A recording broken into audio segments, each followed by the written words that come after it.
اچھا دکان جو نہیں بنائی ہے تو اس میں شروع میں تلاوت کروائی جاتی ہے نا،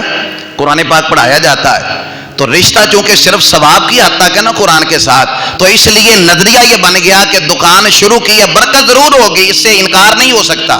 قرآن پڑھایا تو برکت ہوگی، لیکن یہ بھی تو اجازت دینا کہ آپ سے پوچھا جائے جس دکان کو شروع کرنے سے پہلے تو نے قرآن کی تلاوت کرائی ہے، اب جو اس دکان میں تو تجارت کرے گا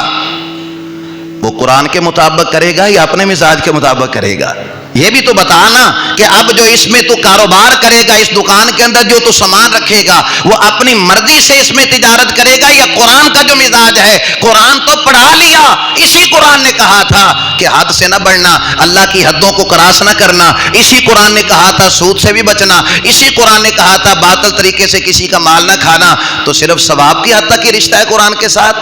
کہ بس نئی دکان بنائی تو اس میں قرآن پڑھا لیا، نیا مکان بنایا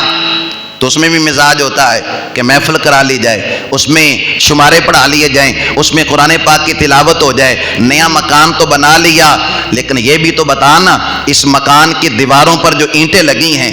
وہ کسی غریب کا خون نچوڑ کر تو نہیں لگی، اس میں کوئی ناجائز کی کمائی تو نہیں شامل، اس کے اندر کسی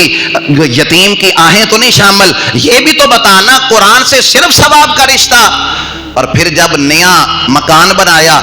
تو قرآن کی تلاوت ہو گئی، اب بتا پھر دوبارہ کب تلاوت ہوگی؟ اس میں شروع کرتے وقت تو تلاوت کروا لی، اب کیا جب تیرا کل ہوگا معاذ اللہ، جب تیرا ساتہ چالیسواں ہوگا پھر تلاوت ہوگی؟ قرآن کے ساتھ صرف یہ رشتہ کہ برکت کے لیے اور ثواب کے لیے اس کو پڑھ لیا جائے۔ یاد رکھنا میرے بھائی، حضرت عبداللہ بن مسعود اس حدیث کے راوی ہیں، فرمایا جس گھر میں قرآن کی تلاوت نہیں ہوتی، وہ بنگلہ ہو، وہ محل ہو، دنیا کی ساری نعمتیں اس کے اندر کشید کر کے رکھ لی جائیں، فرمایا جس گھر میں قرآن کی تلاوت نہیں ہوتی وہ بے آباد ہے، اور گھر کچی مٹی سے بنا ہو اور چھت سے مٹی بھی گرتی ہو، جگہ جگہ اس کے سوراخ ہوں، کیڑے مکوڑے چوہے بھی اس گھر میں آ جاتے ہوں، لیکن اس گھر میں اگر اللہ کا قرآن پڑھا جاتا ہے رب اس گھر کو آباد فرما دیتا ہے،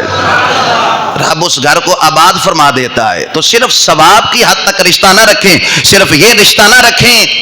کہ میں نے صرف برکت لینی ہے، میں نے صرف ثواب لینا ہے۔